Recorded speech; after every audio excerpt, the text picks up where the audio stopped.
You can't break free from self-defeating patterns until you confront the lies you've mistaken for a fact.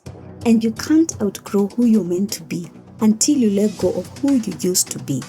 That's what this podcast is about, giving you the tools and courage to dismantle limiting beliefs, shed outdated identities, and rewrite the narrative that's been holding you back.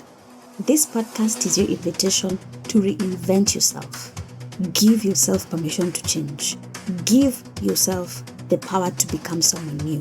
Rewrite your story. I'm your host, Rhythm. Welcome to Loved and Free Podcast.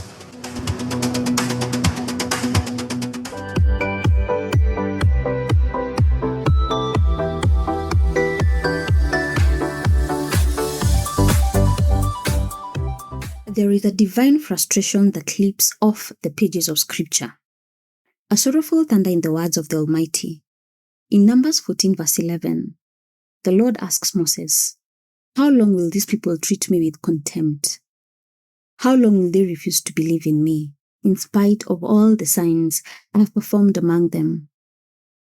God's own diagnosis of this condition is surgically precise. He calls them an obstinate and stiff-necked people. This is not a mere label of rebellion.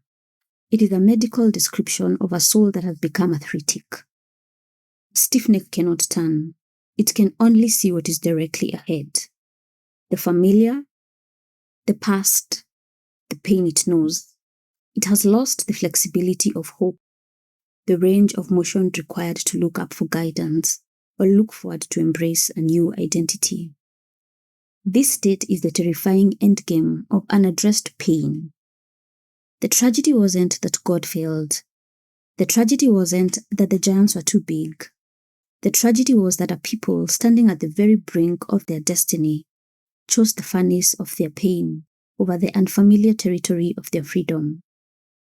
At the threshold of Canaan, at the brink of entering their promise, their broken internal architecture manufactured a self-sabotage so complete that a 2-year journey calcified into a 40-year funeral march. I want to talk to you about that furnace, a place where pain resides, not as a distant historical tale, but as a living, breathing reality in the marketplace of your life.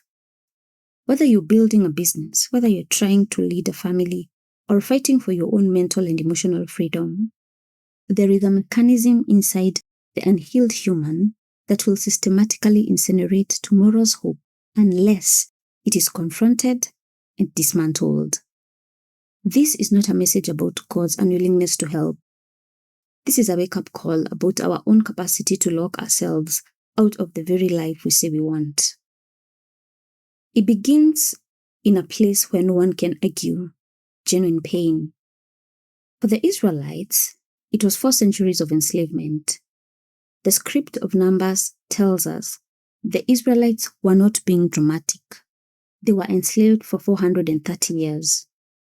The crack of the whip was not a metaphor. The drowning of their infant sons was first-hand experience. For you, it might be the sting of betrayal, the crushing weight of failure, the echo of words spoken over you as a child, the trauma of a loss that rewired your entire nervous system, or a systemic injustice that locked you out of rooms you're meant to be. In this phase, the pain is undeniable. It is raw. It is lived. And here is the critical part. At this stage, the pain serves a purpose. It justifies the need for escape. It becomes the very evidence that something is wrong and change is necessary. God looked at the Israelites and said, "I've seen the misery of my people. I've heard them crying out, and I'm concerned about their suffering." The pain was real enough to move the heart of heaven. Your pain is real too. No one, certainly not God, is minimizing what you've gone through. The issue is never the presence of the wound. The issue is what you choose to do with it when the door to your healing swings wide open. God shows up mightily, strategically, undeniably for Israelites. He It dismantles the world superpower of the time through a cascade of events that left no room for coincidence. He splits a sea. He guides with a pillar of cloud and fire. He provides bread from the morning dew. The entire operation was designed for one overarching purpose: to inspire partnership. God was not merely relocating a population. He was attempting to reshape an identity. He was trying to say, you are no longer defined by what broke you. You're a person of purpose and authority, set apart for something significant, carrying an inherent worth that was never earned and can never be erased. Despite this clarion call, the warmth of the familiar pain can become more attractive than the vulnerability of unfamiliar freedom. This is what I call the furnace of familiar pain. You know you need to move on. You know that relationship is toxic.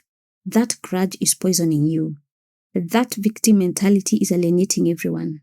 That self-sabotage pattern is sinking every attempt at progress. But leaving it feels like cold death. The pain is a fire you have learned to sit beside, and its warmth, however destructive, feels safer than the cold unknown of a new identity. You huddle close to your trauma, not realizing the heat you think is keeping you alive is actually slowly melting your capacity for hope, for trust, for love. It is combusting into an inferno that will consume every budding dream and every new goal you dare to form. Welcome to your marketplace of life. This is where the deal of a lifetime is being struck. Not with currency, not with contracts, but with the single most powerful asset you possess: your choice. I'm not here to sell you a quick fix. I'm here to draw a line in the sand that your future is begging to see. On one side of that line is a word: victimized. On the other side is a very different word: victimhood. One is a fact. The other is a fortress you build with your own hands. And that fortress, my friend, is slowly becoming your tomb. In the marketplace of life, time is currency, and urgency is the only capital that can purchase a different future. What is the next season demanding of you? It is demanding a new wineskin. You cannot pour the new wine of expansion, influence, healthy love, and deep spiritual authority into the old wineskin of a wounded, bitter, distrustful, stiff-necked self. The structure won't hold. The pressure of the new blessing will rupture the old container, and you'll be left neither with the new wine nor the old wineskin. You'll call it failure, but it was simply a structural mismatch you refused to address. Do not let your pain become your identity. Do not let your wound become your worldview. The furnace is cozy now, but it is a liar. Look up. Bend that stiff neck. The land is before you. The giants are not your doom. They are the resistance that will be crushed under the feet of the healed, the whole, the free. To the one holding on, hear this. The version of you that is free from bondage, the overcomer with strength you can never imagine, the one walking in love, peace, hope-filled abundance. That person is not a distant fantasy. They are waiting, conceived in the heart of God, ready to be born in the next step of obedience. But that birth requires death of the old.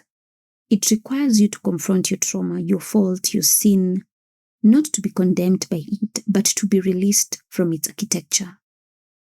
The furnace of familiar pain promises warmth, but it is slowly baking you into a hardness that the rain of God's mercy can no longer soften.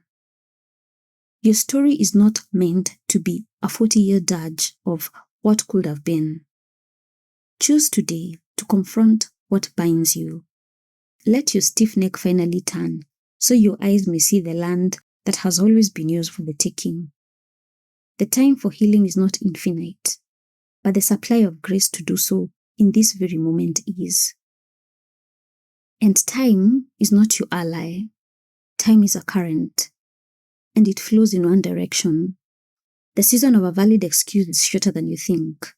What is a legitimate reason for immobility today will in the next season curdle into something far more dangerous. The soft, bleeding wound of your victimization, if not treated and healed, will harden. This is the progression scripture warns about. A people who are not just momentarily hurt, but have become systematically stiff-necked, resistant to healing, and allergic to life. You've met people like this. They are living memorials to what could have been. Their conversations are a museum of old grievances. They have become curators of their own trauma, polishing their wounds, presenting them to anyone who will listen. At a certain point, old age and life's latter lessons can find a person completely unhealed, not because the grace wasn't available, but because their resolution not to change won the battle. They kept saying, tomorrow, one day. Then tomorrow ran out. The fault lines of their character, the untreated sins, the unconfronted wounds, they aren't just personal quirks anymore. They have become the very trap you walk into daily. The destructive habits are now the only habits. The bitterness is now the personality. The victimhood is now the entire script. And the final curtain is drawing close. And they are left with nothing but the ashes of regret, reminiscing about the good old days that never were, while mourning a freedom they could have had. The next season of your success is not waiting for a better economy, a more understanding spouse, a formal apology from the one who wronged you. The next season is waiting for a new you. The next season of your life will demand a new person and a new mindset, because you cannot pour the wine of success into the old wineskin of a wounded identity. The structure won't hold. The new wine's fermentation is an active, expansive force, and if the container is rigid and healed, the blessing will shatter the very life it was meant to fill. Success itself becomes the agent of destruction. The healed version of you is not a fantasy. It is a finished blueprint in the mind of God, the overcomer, the one with courage you never thought you'd have, the heart capable of peace and love you never imagined, the mind generating hope instead of scanning threats. That person is waiting to be lived, but you'll have to choose. You'll have to confront the furnace of familiar pain and call it what it is. A liar. You'll have to unlock the protective stiffness that once kept you safe gently, but now keeps you stuck, and dare to see the sheer expanse of what a delivered life actually looks like. Here's what you must grab hold of today. The breakthrough you've been asking for is not just about changing your circumstances. It is an invitation to change your identity. When the healing resource appears, and this message may just be it, it's God inspiring you to take a step of partnership. The help has arrived. The hand is extended. The script of your old life is being actively overwritten by a new script written in the ink of freedom. But at this very moment, at the height of divine intervention, a quiet internal decision is being made. A decision that no prophet, no deliverer, and no pillar of fire can make for you.